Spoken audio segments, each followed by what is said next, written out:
your biggest strength becomes your kryptonite more often than not. And so for the guys that do understand marketing when they're running their company, they're unwilling to give up that control over their business, and it ends up holding them back from what they can do.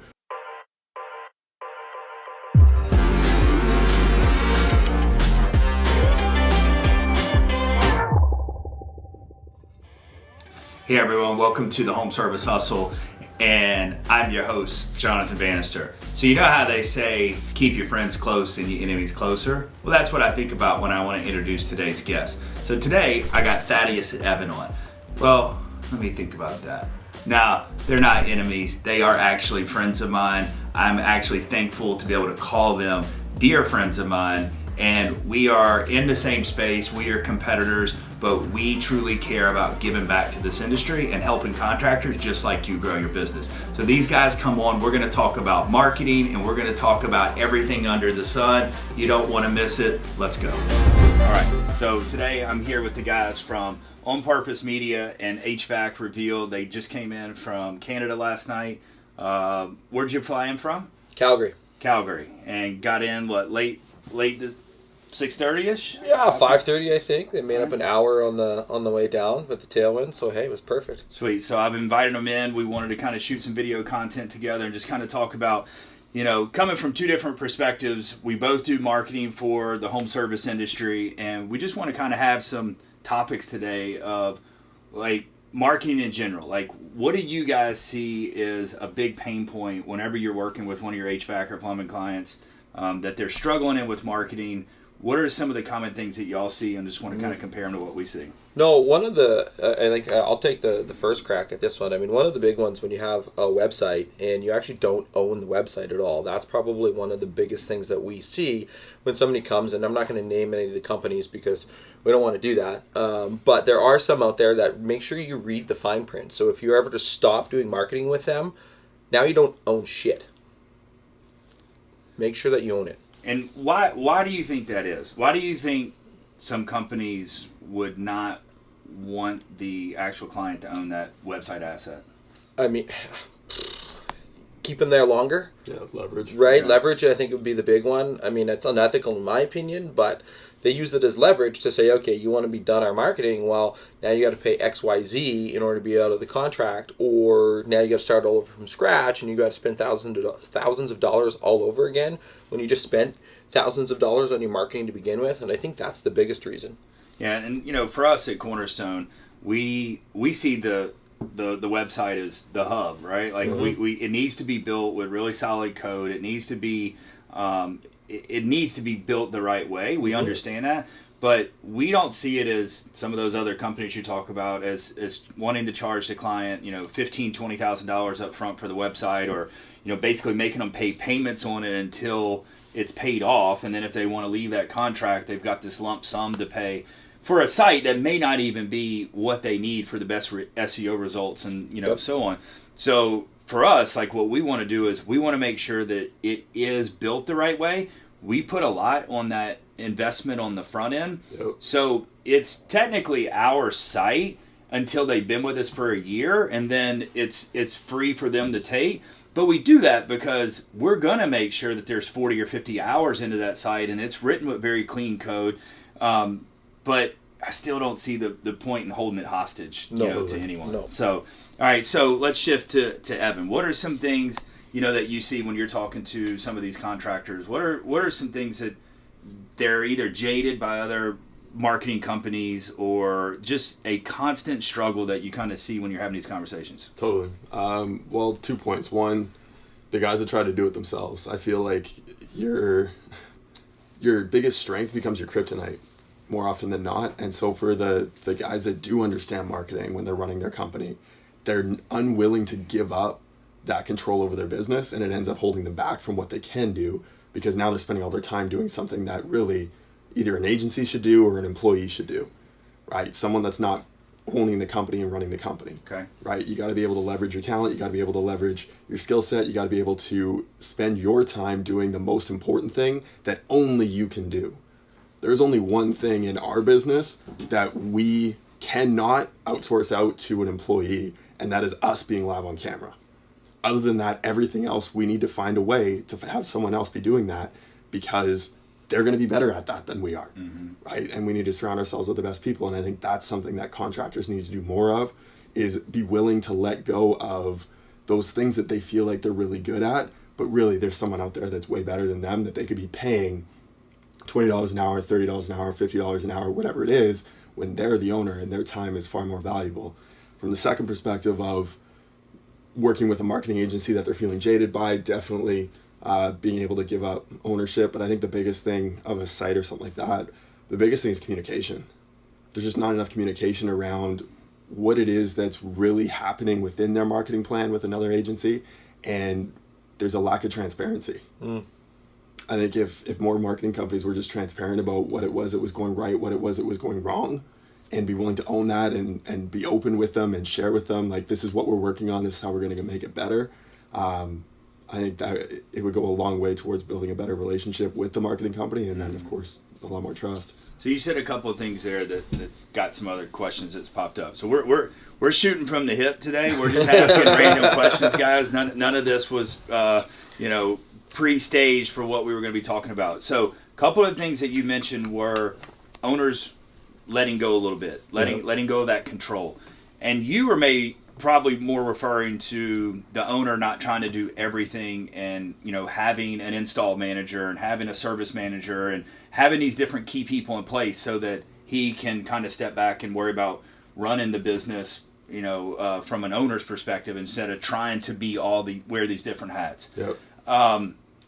What would you say to these company owners that may say, all right, well, fine, I'm gonna let go to an extent, but I'm still gonna have it internally, right? Like, I'm not gonna have a marketing company that's not in my town, in my city, whatever. What do you say to them? And I've had these conversations with several people that kind of said, well, maybe we'll hire some people. They're looking for one marketing person that does SEO, PPC, builds websites, and writes content. They're a professional ad copywriter. So what would you say to them? And I'd like to hear both of y'all's answers there. Well, again, it comes back to leverage, right? When you're able to hire one person, you're going to pay them whatever it is, $50,000, $60,000, $70,000 a year to be able to run all of those things for you. When in reality, you could hire a marketing company where now you're getting far more leverage of people that are specialists within each one of those categories. So a specialist that's running your SEO, a specialist that's running your social media, a specialist that's running your website and making sure all the coding's correct, and a specialist that's running your paid ad campaign. Now you've got a team of people that you're trying to get one person to be a specialist of all those things. It's not going to happen in the most effective way. Right. And you're going to end up paying way more for that. Yeah, I agree. What would you say, Thaddeus? More or less the same thing, right? Like, I mean, what do you have, a team of 50 people? Yeah. Right, that helps you with your business, and there's no way that you as an HVAC company or home services company can take and replicate that same team for the amount that they would pay a marketing company. Right. There's just no way to be able to do that. And look, let's be honest, I think there is a path forward for some companies to be able to bring their marketing in-house. Yeah. And there's some specific things that I think that they can do really well when they do it in-house. I'm not saying, hey, don't do it in-house. In fact, I had this conversation with somebody on Facebook like 2 weeks ago about in-house, and you can do it. It's just a lot of companies don't have the resources. What are you an expert in? You're an expert in your home services business or your HVAC business. That's your expertise. Stick in your expertise. We're experts in marketing. I'm not going to go and fix my furnace in Canada or fix my AC in Dallas. Like, no, I'm going to break shit. So why would you want to do the same thing when it comes to your marketing dollars? Yeah. Well, and even within that too, and we had a guest on our show a couple weeks ago, Anthony, which was a great example of this, where he hires certain aspects of his marketing to be in-house because, one, it's more cost effective. Two, from a social media perspective, they can control a little bit more of the brand story that goes along with their company and making sure that the vision is there. But when it comes to things like PPC, things like the SEO, he hires that out to another marketing company because it's just easier that way for him. Yep. Yeah, and I agree. I think there's certain aspects that can be brought in-house. And I think once you get to a certain place in your business, I think a starting point would be hiring that marketing manager who has digital marketing experience, even brand marketing experience, that can work directly with the marketing agency. Yeah. You know, hold them accountable, but also from the marketing company's perspective, because something we struggle with is, you know, we're held accountable, but we don't have anybody to really hold accountable in our client's office. And it's unfortunate, because it's like, you know, whether it's reputation management, we're like, you know, your guys aren't using the check-in and review software that we use, or, you know, your team's not, you know, doing this aspect or this aspect. And it's like everything has to work together, and the marketing company and the client has to be one. And we really try to drill this in when we're onboarding a client, to say, we want to feel like we are an extension of your business, right? Like, you may be in California, we're in Dallas, but we want it to feel like that you've got a phone number, you've got emails, you've got texting capabilities, and if you need something, we're going to get right on it. But with that, if we're going 30, 45, 90, 120 days where we're working on projects, and you're too busy working in your business, and you don't have time to do your monthly calls or weekly calls, and, you know, it's like 3 months goes by, you're going into another season, right? Like, we should have seasonal ads out there. We should have, you know, Thanksgiving and Christmas giveaway campaigns that are hitting Facebook and Instagram and TikTok and these other platforms. Yep. And if we haven't heard from you, like, we can't just produce something and put it out there. Yep. There's, you know, certain years where summer starts later or winter starts coming a little later than normal. So if we just stay on this set schedule, like, I did a call with a client yesterday, and they're in Oklahoma, and she said, well, we're watching the weather because they want to drop a direct mail campaign with us. They want the Facebook ads and their radio campaign all to hit at one time. I said, I love that omnipresence that we're going to do. And it's going to be for a fall tune-up offer. It's like a $59 offer. But she said, we typically do it October 1st. But she said, it still looks like it's going to be mid-80s, right? Like, it's not going to have any conversions off of that. But that's the communication where they're one of our clients that does the monthly calls with the account manager, and we're getting that good feedback. And it's like, okay, the only real struggle here is the direct mail, because the Facebook ad, we'll have the ad and the copy ready to go. Yep. The radio message, it's a click and a button. Right. Yep. And she said the radio company, the campaign's created, it's turning it on the day that they say. She just has to get the direct mail ready, right? Well, I mean, we've got about a 10-day drop period there that it's going to take us to produce the cards, get them to the post office, and drop. So, but that's the kind of communication that you both are talking about. You have to have that. Yep. You know, and I think there's other key roles that can be brought in house. I think the follow-up process could be huge, right? Just someone that's only focusing on your existing customers. How do you nurture them? Now, both of us use automation, and we've put in place to help our clients you know, nurture those existing customers and get that lifetime value out of them. But I feel like that's something that could be brought internally. Yep. You know, something I ran into recently was, we've got a big client up in Coeur d'Alene, Idaho, and they started working with us on like a weekly basis on our AdWords campaign. Now, these guys were spending, you know, $100,000 plus on their AdWords budget.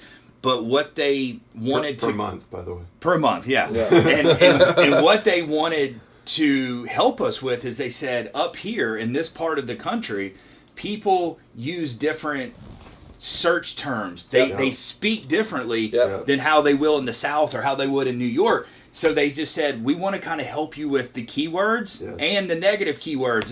And we found some, and I was like, this is interesting, right? And I think you guys can clearly relate as well. Different areas pull different messaging, right? And it's like y'all, right? Big word in the South. Right. Don't hear that much up in Canada. Yeah. Right? We put A after everything and sorry at the beginning of the ad. Now we got a client in Montreal, right? And so now we're not even dealing with just geographic different language, but it is a whole nother language. We've got English ads and French ads running, but the results are they're killing it. And we have a weekly call every Tuesday. We hop on the phone, we run through things, you know, what are some things that you've seen, and they've seen some YouTube ads pop up for them that they were like, the wording in here isn't quite right, so we switched that up, right? Different things like that. But yeah, communication is huge. That's awesome. So let me ask a question. Right? Oh, you're going to bust out the random question. Random question. Yeah, taking a page out of our book from the HVAC Success Secrets Revealed. So I'm going to ask both of you. So one of you is going to get a second to think about it. All right. Okay. We're going to. Thaddeus goes on the spot here. Ah, shit. So I was going to paper, rock, scissors him, but. No. All right, let's do it. Hey, rock, paper, scissors. Oh man, were y'all like brothers? What is going on? Oh my gosh, this is nuts. How is it possible? All right. So Evan, How did that happen? That is nuts. You almost think we're business partners or something. all right, so if you could sing a duet with anyone, who would it be? Can you sing, by the way? No. All right. Oh, I already know my answer. I don't even have to think Who about would it that be? Who'd you sing a duet with? Oh, Jessica Simpson. And why? Childhood crush. All right. Yeah. I got to absolutely. see her in either Tampa or Orlando. I got to Nice. see her at like some strawberry festival or something. But she had Daisy Dukes on. It was like Yep. 2007 or something. It was. Yeah. It was. I liked it. Well, mine was T Swift. Yeah. Yeah. Yeah. And look, your purple V-neck shirt goes It's well. not a V-neck. All It's right, a straight. mine's a Yeah, V-neck. yours is a V-neck. Yeah. Your purple shirt goes well with wanting to sing with T Swift. And why Yeah, is that? Because your wife likes her? No, I think I like her. Okay. Just to have have a little bit of a crush on her too. Same thing as Jessica Simpson. So Like my wife's favorite singer. Yeah? She runs around the house singing T Swift all the time. Yeah. What's wrong with T Swift? I love T Swift. yeah, right. T's all right. T's okay. Tay-Tay. Even the man behind the camera likes her. All right. So as we're closing this out, what is some advice that you would give to any of our viewers from a marketing perspective? So let's say we're going into seasons changing, we're going into autumn, winter's right around the corner. What would you tell anyone watching this for this winter? What is a tip that you would give to help their marketing out? This winter, prepare for summer. That's Like all really, good. it's a shoulder season for most of down here, right? Yeah. It's in the south. So yeah, you're going to be focusing on a little bit of maintenance style marketing as opposed to a lot of replacements and things like that. But now is the time to review, especially right now, it's September, right? Like we just left the summer. Things are still pretty hot up here or down here.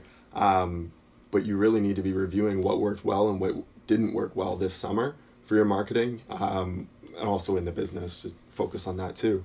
But document it while it's fresh in your mind and make sure that you're prepared for next summer so that you can really take advantage of it, because once you're in it, and you don't have time to really be thinking. You need to be just going and taking action on everything. But yeah, that preparation right now is huge.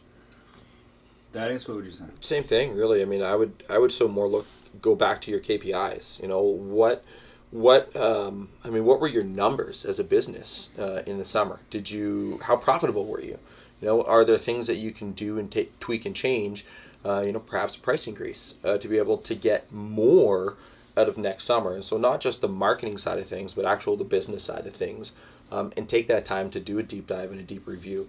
But as you do go into the marketing campaigns, I mean, right now it's a great time to do tune-ups, and having an offer for that and thinking out what are some offers that you can still do in the wintertime, because people are still going to buy. Yeah. It's just a matter of positioning yourself to be able to take advantage of those people, not take advantage of those people, Yeah. but take advantage of the opportunity Right. while they're looking. And I think SEO is a great opportunity to be able to do that, because people are still searching for a problem. And when they're searching for a problem, they turn to Google. And that's because they're actively looking for the solution. And so taking advantage of those things right now in the winter is going to be key for next summer to be able to get yourself up in the organic rankings. I got another one. Follow-up is huge right now. All those calls that you did all summer where people were looking at a replacement, but they weren't quite ready for it. They didn't have the money, whatever it was. You did the repair instead. Get following up with those people now, right? Have that drip email campaign and the follow-up email campaigns, social media campaigns. And then with that preparation as well, what investments can you make into your business to better prepare you for next year? Being it now is a little bit slower, a little bit less calls in the office.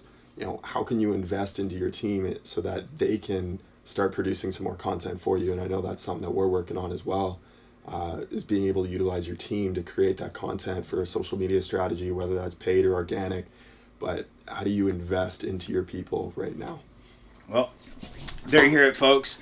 Had Evan and Thaddeus dropping some big value bombs there. So we want to thank you for your time today. And, just take some of the tips that we mentioned there and apply it to your business. Shoulder season is right around the corner. But like Thaddeus said, this is a great opportunity to still be reaching people, whether with a low-cost tune-up, and taking that opportunity to give them that first-class service. Give them that Starbucks experience when you're in there for the $49 or $39 tune-up. I'll tell you a quick story that here in Dallas, there was a company who had a Facebook ad going for a free fall tune-up. And I was not aware of the company at the time, and I was just super curious. So I jumped in their funnel, and I wanted to see what was that experience going to be like? Was this going to be some cheesy offer just to get in the door, and they were going to try to sell me something? Because nothing can be free, right? And I will tell you that even though I have one of my clients here in Dallas that I'm in a maintenance agreement with, and I have a few clients in Dallas, and I try to spread my maintenance agreement in my personal home each year. And I told the client of mine that I was actually going to go into this funnel and see what was going to take place. And when they left my home, I actually felt bad that I did not purchase a maintenance agreement. So the maintenance agreement was only like $9 or $10 a month. It was a very low-cost maintenance agreement, and it was for like up to 4 or 5 systems. But I found out that this company actually has like 6,000 maintenance agreements, okay? And they've done this by this free offer. But I will tell you, the technician that came to my house did not know. Like, he did not treat it like that it was a free. Right. He thought it was just somebody paid for it, because that guy was at my house for 2 hours. He was in my attic for 2 hours, and when he came down to educate me on what he had found, they were using Service Titan, I believe, and he had the pictures, and he was walking me through trying to upsell me on different IAQ products. But he took the time and treated me just like a high-paying customer. Right. And I felt that, and I was like, I felt bad that I wasn't buying that maintenance agreement. So, guys, look, there's a lot of ways we can do it. You don't need to look at it as, I'm not going to do a $19.99 tune-up offer, because, look, you're losing money regardless, right? Everyone knows that even if your maintenance agreement is $150, you're still losing money when you go to that home. By the time you factor in the technician, the truck, the van, the insurance, the fuel, you're losing money when you go on that call. It's all about gaining that customer and turning them into an actual customer instead of a one-off job that you're going to. It's that lifetime value that we're trying to build. So I just, hope you took some value, some of the things we dropped today. Thaddeus, Pleasure. Evan, appreciate you guys it, bro. coming in town. Thank you. No worries.